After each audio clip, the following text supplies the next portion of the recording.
ಚಿಂತಾಮಣಿ ನಗರದ ಐನಾರ್ ಬಡಾವಣೆಯಲ್ಲಿನ ಶ್ರೀ ಯೋಗಿ ನಂದೀಶ್ವರ ಯಜ್ಞವಲ್ಕ್ಯ ದೇವಸ್ಥಾನದ ಮುಂಭಾಗದಲ್ಲಿ ಕೃಷ್ಣಾರೆಡ್ಡಿ ಎಂಬುವರು ಹುಂಡೆ ವರ್ಣ ಕಾರನ್ನ ನಿಲ್ಲಿಸಲಾಗಿತ್ತು. ಕೃಷ್ಣಾರೆಡ್ಡಿ ದೇವರ ದರ್ಶನ ಪಡೆಯಲೆಂದು ದೇವಸ್ಥಾನದ ಒಳಗೆ ಹೋಗಿದ್ದಾಗ ಆಗ ತಾನೇ ಕೆನರಾ ಬ್ಯಾಂಕ್ನಿಂದ ಡ್ರಾ ಮಾಡಿ ಕಾರ್ನಲ್ಲಿ ಇಟ್ಟಿದ್ದ 5 ಲಕ್ಷ ಹಣವನ್ನ ಎಗರಿಸಿ ಕಳ್ಳ ಪರಾರಿಯಾಗಿದ್ದಾನೆ. ಇನ್ನು ಘಟನಾ ಸ್ಥಳಕ್ಕೆ ಡಿವೈಎಸ್ಪಿ ಮುರಳೀಧರ್, ನಗರ ಠಾಣೆಯ ಸರ್ಕಲ್ ಇನ್ಸ್ಪೆಕ್ಟರ್ ವಿಜಯಕುಮಾರ್ ಭೇಟಿ ನೀಡಿ ಪರಿಶೀಲನೆ ನಡೆಸಿ ಕಳ್ಳನನ್ನ ಪತ್ತೆ ಹಚ್ಚಲು ವಿಶೇಷ ತಂಡ ರಚಿಸಿದ್ದಾರೆ.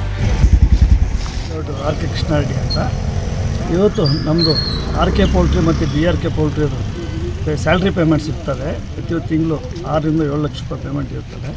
ನಾನು ಕೆನರಾ ಬ್ಯಾಂಕ್ 11/10 ಕೆನರಾ ಬ್ಯಾಂಕ್ ಹೋಗಿ ಅಲ್ಲೊಂದು 5 ಲಕ್ಷ ಡ್ರಾ ಮಾಡಿಕೊಂಡು ಪೇಮೆಂಟು ಅಲ್ಲಿ ಮತ್ತು ಕೊತ್ತಂಬರಿ ಮಾರ್ಕೆಟಿಗೆ ಬಂದು ಅಲ್ಲಿಂದ ಪ್ರೊಫೆಷನಲ್ ಕೊರಿಯರ್ಗೆ ಒಂದು ಇದು ಬಂದಿತ್ತು, ಪಾರ್ಸಲ್ ಬಂದಿತ್ತು. ಪ್ರೊಫೆಷನಲ್ ಕೊರಿಯರ್ ಹೊರಗಡೆ ಪ್ರೇಮನಗರಕ್ಕೆ ಇದ್ದ ಯಜ್ಞವಲ್ಕ್ಯ ದೇವಸ್ಥಾನಕ್ಕೆ ಬಂದು ಸೋಮವಾರ ಈ ದೇವಸ್ಥಾನಕ್ಕೆ ಬರ್ತೀನಿ. ನಾನು ಬಂದು 11:50ಗೆ ಇಲ್ಲಿ ಬಂದು ನಾನು ದೇವಸ್ಥಾನಕ್ಕೆ ಒಳಗಡೆಗೆ ಹೋಗಿ ಒಂದು ಅರ್ಚನೆ ಮಾಡಿಸ್ಕೊಂಡು ಇಲ್ಲಿ ಆಚೆದ ಕಡೆ ಬಂದಷ್ಟೊಳಗೆ 12 ಗಂಟೆಗೆ ಯಾರೋ ಗ್ಲಾಸು ಮುಂದುಗಡೆ ಎಡಗಡೆ ಗ್ಲಾಸ್ ಹೊಡೆದ್ಬಿಟ್ಟು 5 ಲಕ್ಷ ಪೇಮೆಂಟು ಎತ್ಕೊಂಡು ಹೋಗೋರು. ಪೇಮೆಂಟ್ KA07 M2458 ಗಾಡಿ, ವರ್ಣ ಗಾಡಿ ಕಾರಲ್ಲಿ.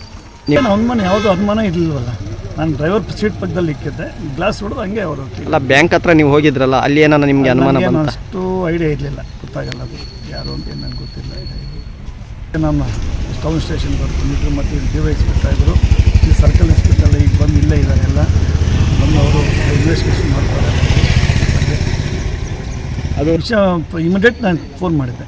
ಮತ್ತು ನಮ್ಮ RNR ಸಾಹೇಬರು, ನಮ್ಮ ಅಣ್ಣವರು ಮತ್ತು ಇಮಿಡಿಯೇಟ್ DYSP ಸಾಹೇಬರು ಫೋನ್ ಮಾಡಿದ ತಕ್ಷಣ ಅವರು ಬಂದು ಎಲ್ಲ ಅವರೇ ಇನ್ವೆಸ್ಟಿಗೇಷನ್ ಮಾಡ್ತಾರೆ. ಆಲ್ರೆಡಿ ಇದೆಲ್ಲ CCTV ಕ್ಯಾಮ್ರಾಗೆಲ್ಲ ಇನ್ವೆಸ್ಟಿಗೇಷನ್ ಮಾಡ್ತಾರೆ.